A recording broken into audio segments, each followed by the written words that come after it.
Hello, what's up? So today we're going to do a review on She Said, directed by Maria Schreider and starring Carey Mulligan, Zoe Kazan, Patricia Clarkson, Andre Braugher, Jennifer Ely, Samantha Morton. And this is part of Catching Up with the Contenders, where we watch films that are being talked about in the award season.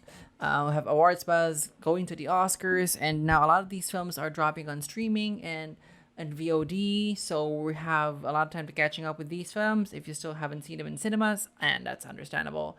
So yeah, now let's go to She Said.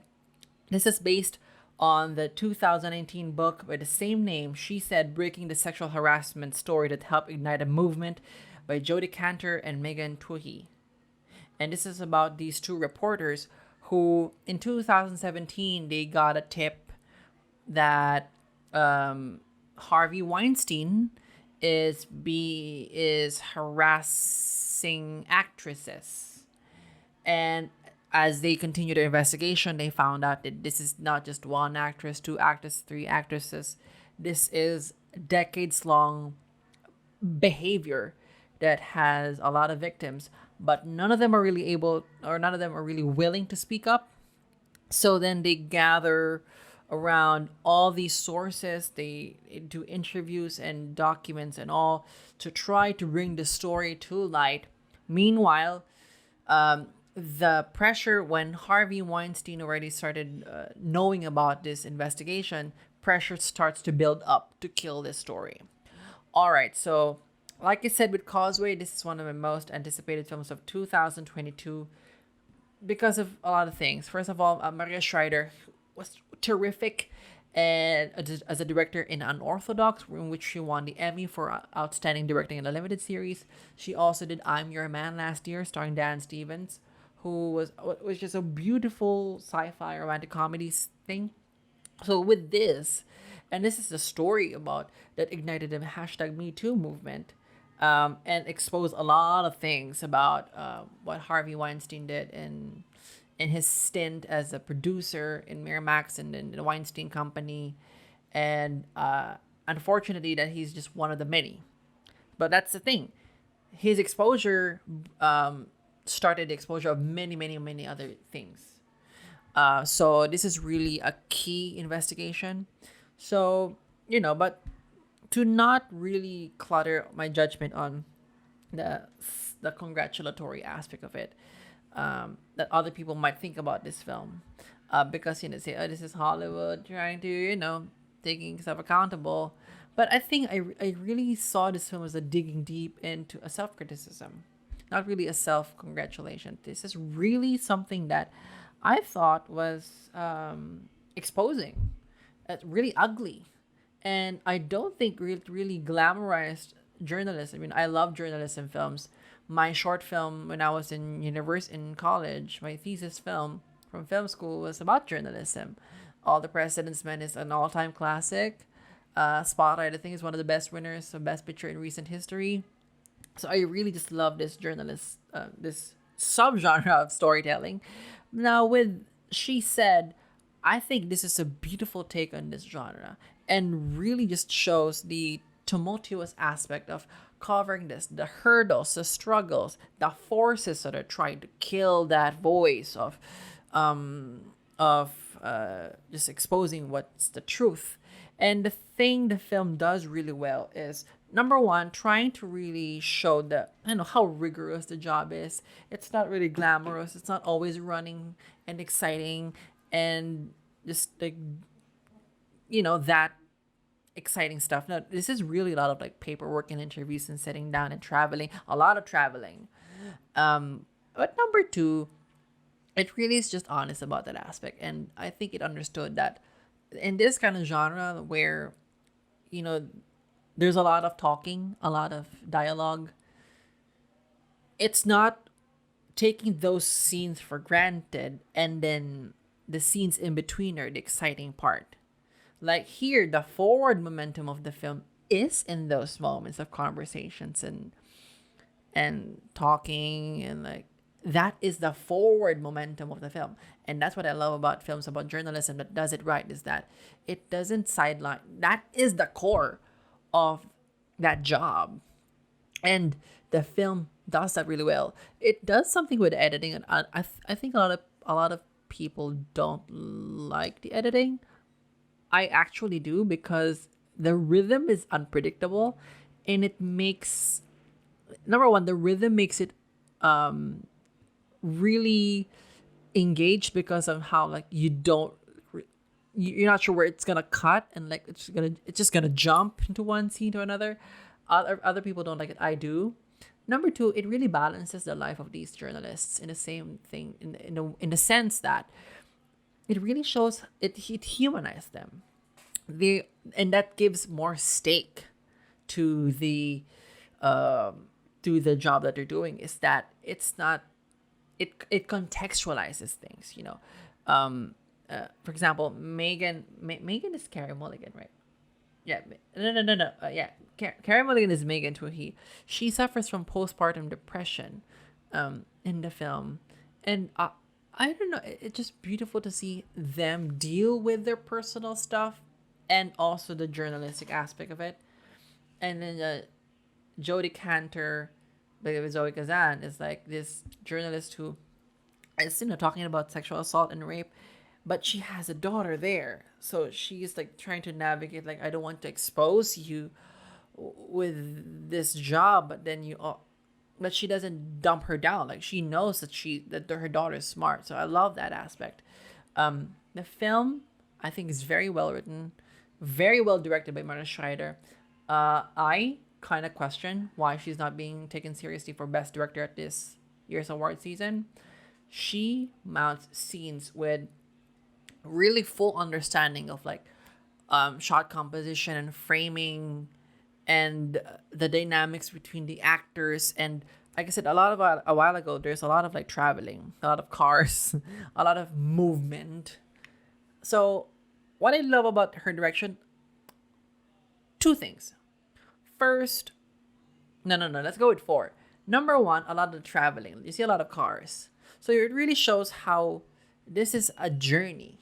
This is moving forward, and it's not stagnating. I remember driving my car during this, watching this film. Weird, because they have different rhythms, but at the same time, it is about people taking on journeys. Number two, the this film, some of the most powerful moments in the film are scenes of empty spaces. There's this one moment in the middle of the film, in the middle, where we hear an audio recording, and we just see hallways. And it's one of the best moments in film this year. It knows when to hold back, and the holding back is the point. It doesn't, and it never really shows sexual violence, which is also great. Kind of like with Till, you don't need to re-traumatize the audience by, like, showing this traumatic event again, but then understanding that you're gonna have to depict it in some way, and the film depicts it in this brilliant way of just showing negative spaces, because it allows you to be an active participant and just, like, be there and see and hear what's happening. Number three, a lot of the cadences of humor, and then drama, and then just, like, snap back, go back to work. That progression of emotions, and how jumpy it gets sometimes. It's beautiful. Like, I remember this one scene where they were supposed to visit one ex-employee of Harvey Weinstein, and they were both wearing white. I'm like, should I change? I don't know. It's really funny, and the film finds those beats really well. Number four, yeah. The more I think about it, like, I love how a lot of shots are composed, especially about the two journalists and how they are set against, like, it feels like a David and Goliath story, but they persevere, and it's just so beautifully done because of how either a lot of empty spaces or a lot of negative spaces, but then even in a small space they're occupying, there's so much story being told. And number four, I love the group conversations between, I forgot the position, but between the editors, I guess, between Rebecca Corbett and Dean Backwet, who just, the back and forth, and especially when they're talking to someone on the phone on the loudspeaker. It's enraging, but it means it's effective. Props to Nicolas Bertel for such a wonderful score that really amplifies the emotions of the journey. Like sometimes, the music, I think, I'm not a music therapist, but when I hear the music, it's not always scoring for the scene, but scoring for the overall arc that the scenes are going for. That's not a brilliant idea that I just had, but but and composers have been doing it for time immemorial. But I love that how I noticed it. And then a cinematography by Natasha Braugher and editing by Hans-Jörg Weisbrich. Gosh, I love this film. This film made me sick in my stomach. It made me feel gutted. The anger was real, but it's not paralyzing. It's galvanizing. It makes you want to enact change. It makes you want to the fact that it makes you an active participant in watching this film makes you an active participant in after this film.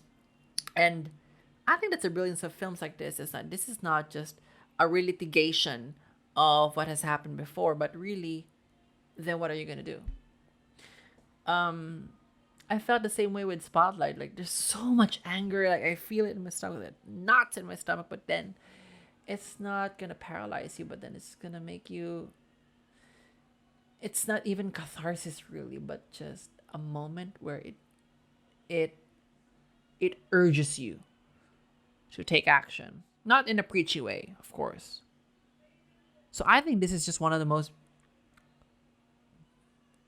best films of the year. If we're doing awards ratings, I give it like an film ratings, I give it an A/A-. Currently, I'm sitting in 14 films watched this year, and this is currently sitting as my best film of the year. A terrific film. In terms of awards chances, it's one of those contenders in Best Picture. I hope it's in director, but it's not.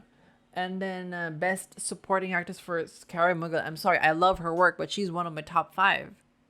In supporting actress, no. She's in my top 5 in lead right now. That's a big role. That's a big, juicy lead role. This is about Zoe Kazan and Carey Mulligan's character. I think that is category fraud. Because if we're going to talk about Best Supporting Actresses, we have 2 Best Supporting Actresses performances here. Samantha Morton and Jennifer Ely. Beautiful, masterful performances here. Adapted screenplay. I'm predicting it for score right now. Whatever. Yeah, so I think this film is kind of being taken for granted. It did not do well at the box office. And unfortunately, some misogynists are rejoicing about that, even here on YouTube. So that's really up. But now that it's available on VOD, on VOD, this is the time for us to catch up with this film. I am so glad I caught up with this film, and I know it in my heart I'm going to watch this again sometime. If not soon, sometime in the future. Yeah, so this has been my review of She Said. If it's not obvious, go see it. So yeah, if you like this video, please give this a thumbs up, hit the subscribe button, hit the bell button, and I hope to see you in the next one. Bye!